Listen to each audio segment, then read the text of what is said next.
Que Dieu te bénisse. Alors Jésus, il a pensé à un anneau. Ce qu'il semble, à son canisa pour la nyama. Bon,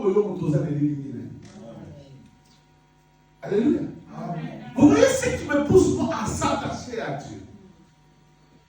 Malgré les difficultés, malgré les problèmes, malgré que ça ne marche pas, mais Dieu jusqu'à l'infini. Parce qu'il est bien, il est tellement bien, Dieu est tellement bien plus que toutes les choses. Imaginez, Dieu est en train de penser pour un animal. Un animal qui était attaché, toute sa vie était attachée. Mais Dieu pense pour un animal. Mais toi qui prends l'image de Dieu, à combien de fortes raisons Dieu ne peut pas penser à toi? Dieu pense à toi. Même pendant que tu dors, il est là. Pendant que tu dors, Dieu est là. Pendant que tu es dans la souffrance, Dieu est là. Je vais vous dire une chose, ça m'arrive. Vous savez, Israël, pendant qu'il marchait dans le désert, il y avait un moment Dieu ne parlait plus. La souffrance a commencé, Dieu ne parlait plus. Et ils ont commencé à dire non, Dieu n'est pas là. Oh non, Dieu est présent, il s'appelle l'omniprésent. Donc, si les choses ne marchent pas, cela ne signifie pas que Dieu est absent. Alléluia. Donc tu dois voir que Dieu est là, il est à côté de toi. Et il y a d'autres choses que Dieu n'agit pas dans notre vie parce que nous-mêmes nous ne croyons pas qu'il est là. Dieu ne marche pas avec les gens comme ça. Dieu marche avec ceux-là qui croient qu'il est là et qu'il existe. Et c'est pourquoi tous ces gens que Dieu a délivrés, il disait quoi? Ta foi t'a sauvé. Alors celui qui a la foi, il croit fermement que Dieu est là. Alléluia. Il croit que Dieu est vivant. Il croit qu'il est là. Il est à côté de lui. Et une fois que tu crois que Dieu est là, et il est à côté de toi, lui il sait. Parce qu'il est le Dieu qui sonde les reins et le cœur. Il connaît ton cœur. La Bible dit, avant que tu ouvres la bouche pour prier, il a déjà écouté. Avant que tu achètes ta prière, Dieu a déjà exaucé ta prière. C'est pour ça que Dieu nous connaît. Alléluia. Dieu n'était pas là à Capernaum. Il était à Capernaum, mais il n'était pas là où il y avait l'anneau. Vous savez? Mais Dieu était loin. Jésus, comme il est l'omniscient, il a trouvé que non, il a su que non, il y a un anneau qui était attaché quelque part. Et cet anneau a un destin. Le destin de cet anneau, c'est la gloire. Alléluia. Le plan de Dieu qui était pour cet anneau, c'était la gloire. C'est la vie de beaucoup de gens. C'est la vie de beaucoup des enfants de Dieu. Écoutez, le diable ne nous attaque pas parce que nous avons l'argent. Le diable ne nous attaque pas parce que nous sommes jolis. Le diable ne nous attaque pas parce que nous sommes mariés. Non. Le diable attaque l'étoile. Le diable attaque le plan que Dieu a préparé dans ta vie. Vous savez que quand Jésus était né, l'ange est venu. Il a dit à Marie, tu vas mettre au monde un enfant. Cet enfant, il sera appelé Emmanuel. Dieu parmi les hommes. Alléluia. Amen. Mais maintenant, quand Jésus est né, il n'était pas né dans une grande maison. Alléluia. Il n'était pas né dans une maison royale. Non. Il est né dans la bergerie. Il est né à côté. Il faut bien garder les enfants, s'il vous plaît.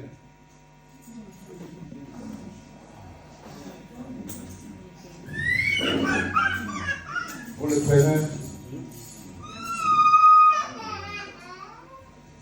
Vous savez, Jésus est né, il est né dans la bergerie, là où il y avait les animaux, là où il n'y a pas de belles maisons, il n'y a pas, je ne sais pas, les choses que nous voyons. Alléluia. Nous ici, quand tu accouches dans l'hôpital où tout le monde va critiquer, oh talaye, oh talaye, mais Zambé, à l'hôpital dans le nato qui a venu. Alléluia. Amen. Mais il y a une chose qui m'a touché par rapport à ça, pour dire que non, le diable attaque le destin. Comme vous êtes là, ta maman t'a mis au monde, mais il ne sait pas ce que tu vas devenir demain. Alléluia. Amen. Tu as mis un enfant au monde, mais tu ne sais pas ce qu'il va devenir demain. Alléluia. Amen. Et tout, c'est dans le plan de Dieu. pousser nos enfants à croire à Dieu. Nous devons pousser les enfants à servir Dieu. Parce que Dieu a un plan merveilleux pour tes enfants. Un plan que toi, tu ne connais pas. Les gens qui ont attaché l'anneau ne savaient pas que non, Dieu avait un plan avec cet anneau-là. L'anneau était attaché et ils pensaient que non, la vie de cet anneau sera limitée là-bas. Mais Dieu, dans son plan, il a donné. La Bible dit que les anges ont vu l'étoile briller. Ce qu'on a vu, c'est quoi? C'était l'étoile. Mais physiquement, on n'a pas vu Jésus. Alléluia. Et aujourd'hui, vous êtes là, vous êtes là, oh, famille des stars. Alléluia. Amen. Oh non, c'est Gims, il est star. C'est pour dire que non, il a l'étoile qui fait quoi? Qui brille. Ce que les mages ont vu, c'est l'étoile. Mais on n'a pas vu physiquement Jésus. Alléluia. Mais maintenant, les mages ont dit quoi? L'étoile que nous avons vue, cette étoile indique qu'il y a un roi qui est né. Par seulement cette étoile, les mages, ce ne sont pas les enfants de Dieu. Les astrologues, là, ce sont des magiciens qui ne croyaient pas à Dieu. Alléluia. Mais ils ont vu l'étoile de Dieu. C'est pourquoi je suis en train de dire à un enfant de Dieu. Tu dois savoir que pendant que tu mets un enfant au monde, le monde des ténèbres connaît l'étoile de cet enfant. Cependant, toi-même, tu ne connais pas. Alléluia. C'est pourquoi moi, j'ai toujours dit, quand mon enfant est né, alors je te donne mon nom, je dois te connaître très bien quand je te donne des noms. Je ne peux pas te donner le nom n'importe comment. Parce que dans les noms, il y a le pouvoir. C'est notre enseignement qu'on aura enseigné quand on aura la prière. Le Seigneur nous donnera autre chose. Quand on te donne les noms, c'est que dans les noms, il y a le pouvoir. Vous savez, Dieu est en train de dire à Moïse quoi? Il dit à Moïse dit à Dieu, quand les gens vont me demander, je vais dire que non, qui m'a parlé? Va lui dire, c'est lui qui est. Va leur dire, éternel. Le problème, c'est le problème des noms. Alléluia. Et quand Jésus était né, l'ange Marie aurait venu lui dire quoi?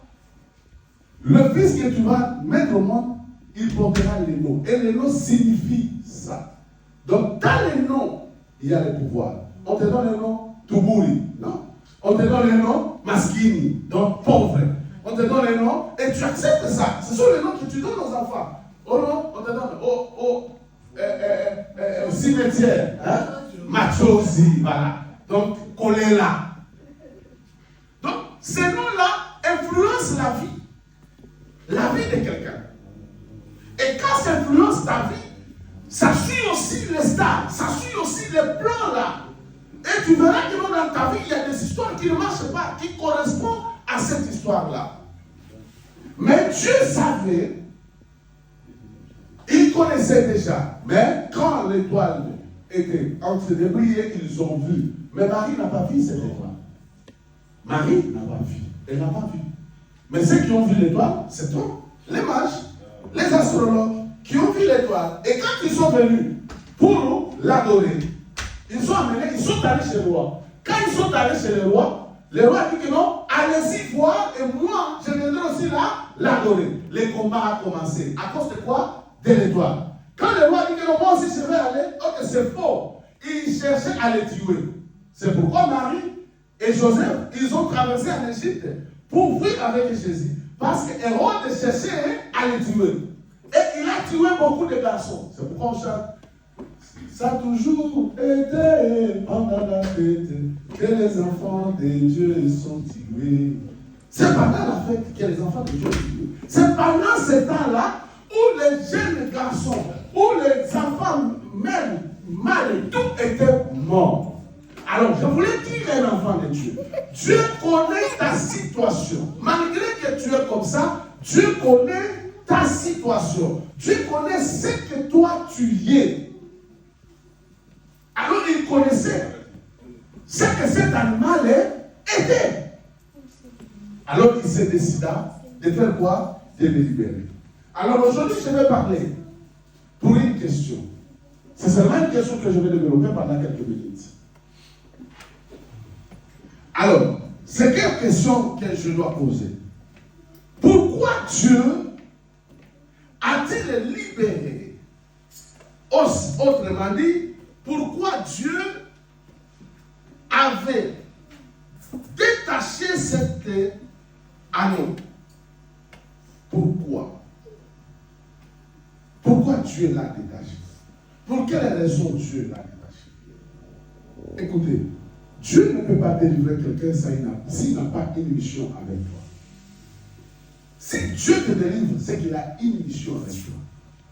Tu étais malade, tu es guéri. Cette guérison-là, c'est une délivrance que Dieu te donne.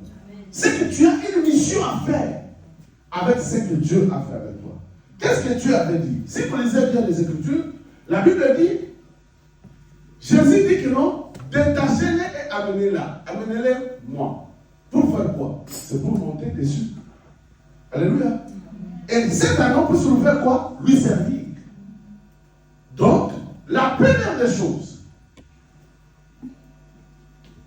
Dieu, quand il te délivre, la première des choses, c'est lui servir. Mais souvent, tout le monde s'arrête. Zamba Kangolio, Zamba Pessioba, Zamba Pessioliba. Il faut se Zamba Pessa, Zamba Pessioukanda, Zamba Pessa. Mais quand on joue Mukanda, au Bossani, Nanzam au Bossani, nous sommes à l'église. Il y a même les gens pour venir à l'église. Donc, ils nous savent l'église.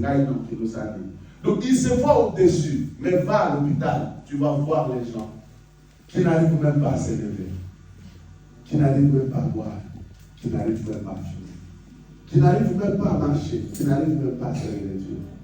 Mais Dieu te fait grâce. Tu as envie, tu as besoin. Question seulement de l'adorer. C'est une question très chrétienne, très importante dans ta vie. Alléluia. Tu veux que Dieu donne-moi, Dieu donne-moi, Dieu donne-moi. Mais ce que Dieu t'a donné déjà, qu'as-tu fait avec? Dieu a délivré à nous. Mais l'anneau n'a pas refusé que Jésus monte dessus. L'anneau a accepté que Jésus puisse monter dessus. Le problème de nous, c'est quoi? Quand Dieu te délivre, Dieu te donne le salut, c'est pour le servir. C'est pour le servir. C'est pour le servir. Comment tu veux servir Dieu? Dieu, on le sert dans toute manière. La Bible nous dit dans les livres des Corinthiens, la Bible nous dit, vous êtes les lettres qui ont été écrites par Dieu. Nous sommes les lettres écrites par Dieu. Alors, qu'est-ce qu'une lettre? Une lettre, c'est une pensée exprimée. C'est pas ça. Oui, quand tu écris une lettre, tu as les pensées, tu ne sais pas exprimer. Donc, aux Américains ici, au début, comme il s'est encore boyété. Maintenant, au lingi, mon tour, alors, au commis, c'est une pensée que tu es en train de faire quoi? D'exprimer. Alors, Zambé, a dit que le la bikana na ye, ton comment il a bikité, ton comment il a encrété, mais ton comment il a volé comme au centre par la parole que nous avons reçue de Dieu. Alors, pour montrer au monde que ceux-là qui n'ont pas encore cru en Dieu puissent lire cette pensée réelle de Dieu qui est en toi. Nalingi mutu moko aloba nazali kanisi yanza. Ozobanga. Ozobanga ta mozoloba. Yo mo yeka nga nazali kanisi yanza mbete. Yo mo ozoyeba, yango ozoloba te. Alléluia.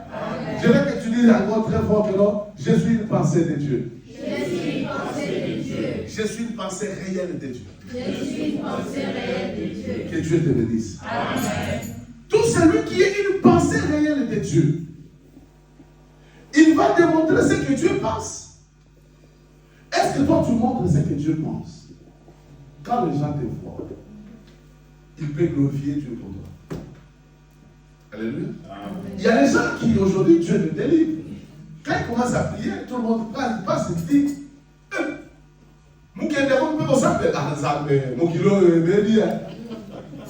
Alléluia. Et quand vous dites, elles ont continué. Sous Malango, on dit non, en tout cas, ça dans Zarak. Alléluia. Donc, tu sers Dieu déjà. Parce qu'il y aurait une autre personne qui va dire quoi? Oh, il a chanté aujourd'hui. Moi aussi, demain, je vais chanter. Tu sers Dieu. Donc, Dieu te délivre pour les servir. Amen. Donc, ce n'est pas seulement prendre la Bible comme pasteur Fabien est en train de. Tout ça, c'est rien.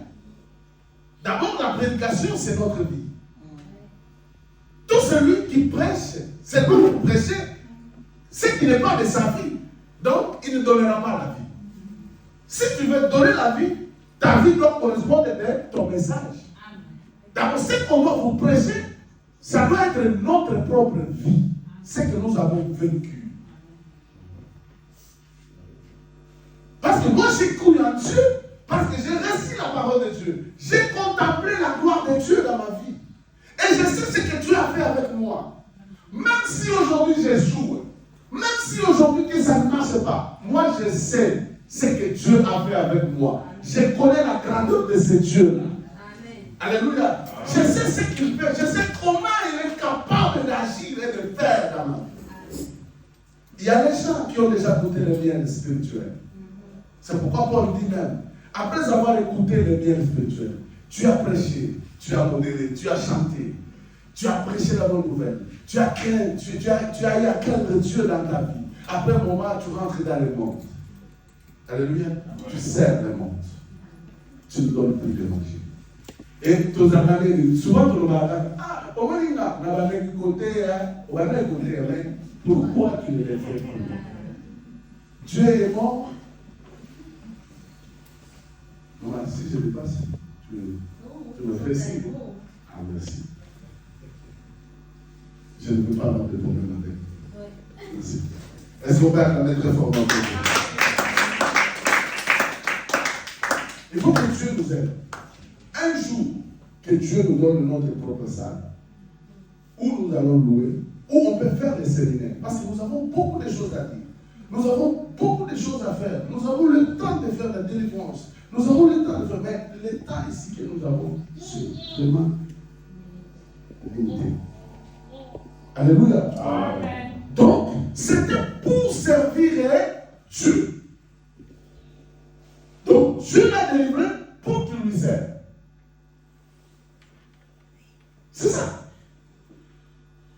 Dieu ne peut pas te délivrer seulement. Non, ce n'est pas comme ça. Tout celui qui a le salut de Dieu, d'abord, quand tu crois à la parole de Dieu, tu crois à cette parole, le ciel va s'ouvrir. Et une fois le ciel s'ouvre, Dieu va sceller sur toi. C'est-à-dire qu'il va confirmer l'acceptation de la parole de Dieu par la puissance du Saint-Esprit. Or, le Saint-Esprit, ce n'est pas seulement parler à langue. Parler à langue, bien sûr, c'est un don que Dieu nous donne. Mais le Saint-Esprit est manifesté par l'obéissance de la parole de Dieu. Dieu ne peut pas se contredire. C'est-à-dire que le Saint-Esprit, c'est Dieu lui-même qui entre en nous et qui siège en nous. La première des choses, il va nous donner l'obéissance à sa parole. Alléluia. Donc, une personne qui croit à la parole de Dieu, Dieu ouvre le ciel et tu reçois la puissance du Saint-Esprit. Cette puissance du Saint-Esprit t'imposera à obéir à Dieu. Alléluia. Amen. Alors, si c'est le diable maintenant qui a possédé ta vie et que tu agis selon sa parole, selon sa vision, ce qui va te posséder, c'est quoi? C'est le démon. Et tu auras agi selon la volonté du diable. Et faire ce que le démon te pousse à faire. C'est pourquoi tu verras une personne, il n'a pas honte. La honte viendra quand la puissance du Saint-Esprit sera avec toi. Il y a des gens qui se promènent nus, il n'a pas peur. Il se promène nus. Or que la Bible dit, ne savez-vous pas que votre corps c'est le temple du Saint-Esprit, où l'Esprit de Dieu habite. Alléluia. Amen. Dieu habite en toi. Et quand tu te promènes nu là, mais quand tu as le Saint-Esprit, tu auras le temps d'être jugé. Tu dois te juger toi-même. Le Saint-Esprit aura le temps de te parler. parler, c'est que Dieu, ce n'est pas correct. Nous n'avons qu'à obéir au Saint-Esprit. Parce que lui, il voit au-delà de ce que nous voyons. Alléluia. Amen.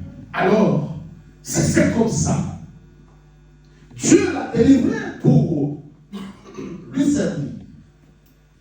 Donc je comprends. Il y a une deuxième position que nous devons développer. La deuxième position que nous devons développer, c'est quoi? C'est pourquoi Dieu l'a délivré? Parce que Dieu avait la compassion de lui. Si Dieu n'avait pas la compassion de cet anneau, il n'allait pas les délivrer. Donc la compassion de Dieu, c'est quoi? Alléluia. C'est le sentiment de prendre la souffrance des autres. C'est le sentiment de souffrir pour autrui. Qui, sur la terre, peut accepter de souffrir pour autrui? Même pour tes propres enfants, des fois tu te dis, je vais souffrir pour mes enfants. Mais des fois, tu pars à côté. Aujourd'hui, ton enfant peut l'arrêter à cause de quelque chose. Maintenant, toi, tu te présentes, tu dis que non, ne l'arrêtez pas, arrêtez-moi. Personne, non? Il a fait, mais j'ai mal, mais au moins, il doit partir. Mais Jésus, il a accepté de mourir à ta place. Alléluia. Amen. Je crois, la mort qu'il a reçue à la croix, c'est celle qui nous donne aujourd'hui la victoire contre nos ennemis. Si tu crois fermement à cela, la victoire sera à ton côté. Et tu vois, cet anneau, il a eu la victoire contre ceux-là qui l'ont attaché. Parce que Dieu a dit. Dieu n'a pas parlé. Parce que Dieu a dit. Parce que Dieu a accepté de le libérer. Parce que Dieu a accepté qu'il soit libre afin que la gloire qui lui a été réservée, qu'il puisse entrer dans cette gloire-là. Et toi également, il y a quelque chose que Dieu a gardé pour toi. Il y a quelque chose que Dieu a préparé dans ta vie. Il suffit tout simplement que tu crois à Dieu. Que tu acceptes, bien-aimé. Tu acceptes ce Dieu-là. Je sais que non, obéir à Dieu, c'est un peu difficile. Mais quand tu as besoin, le Saint-Esprit va t'aider. Et une fois le Saint-Esprit t'aide, tu vas y arriver. Que Dieu nous bénisse. Amen.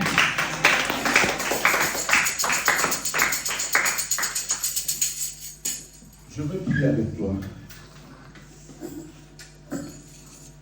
Je veux que, je ne sais pas, dans ce que nous venons de lire, et de dire, est-ce qu'il y a quelque chose qui a touché ta vie?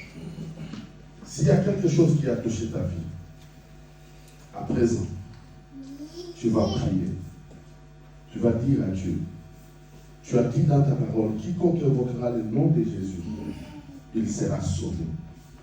Alors je t'invoque dans ma vie, que tu viennes changer ma situation spirituelle, ma situation physique, ma situation financière, ma situation conjugale, ma situation sur tous les plans de ma vie. Je te prie d'être concentré et que tu crois que tu parles à un Dieu qui est vivant et qui est présent. Nous prions au nom de Jésus. Alléluia. Bien-aimé, prie. Yosali Zambe, Zambe Natango. Yosali Zambe, Zambe Amakoki, Elokoni, Olembana Namo, oh Jésus. Bisoto Yimo Somayo. Tu as dit dans ta parole, quiconque invoquera le nom de Jésus, il sera sauvé. Nous voulons, Seigneur, que tu nous sauves au travers de ta parole que nous avons reçue. Viens agir, notre Dieu, au nom de Jésus, au nom de Jésus, au nom de Jésus. Merci, Seigneur. Merci, notre Dieu. Je prie, Dieu de mon salut, Au nom de Jésus-Christ, je fais la tâche que tu m'as demandé à faire. Le reste, c'est toi, avec le Saint-Esprit, qui va agir au milieu de nous. Je te prie d'ouvrir le ciel et que tu exauces la prière de ma sœur et mon frère. Non, ils ont abandonné leur maison, leur travail, pour venir t'adorer. Dieu qui récompense tout un chacun de nous. Au nom de Jésus-Christ. Amen. Amen. Mais ça, tu peux te lever, je prie. Dieu est fidèle. La fidélité de Dieu dépasse nos pensées. Tu peux lever tes mains en haut, tu fermes les yeux. Est-ce que tu crois que Dieu est capable d'agir dans ta vie? Alors, je veux prier pour toi. La prière, ce n'est pas comme le médicament. On part à l'hôpital, le docteur qui dit tu as le pire des 10, tu as le pire des 20. Non, il suffit seulement que tu crois que Dieu est capable de te délivrer, que Dieu est capable d'agir dans ta vie. Et Dieu agira dans ta vie. Fais confiance à la prière que je suis en train de faire pour toi. Et crois que Dieu ne va pas te laisser dans cet état. Et Dieu va agir. Moi, je prie. Éternel, mon Dieu, je t'invoque le Dieu de toute grâce, le Dieu qui connaît ma soeur, le Dieu qui connaît ce qu'il est.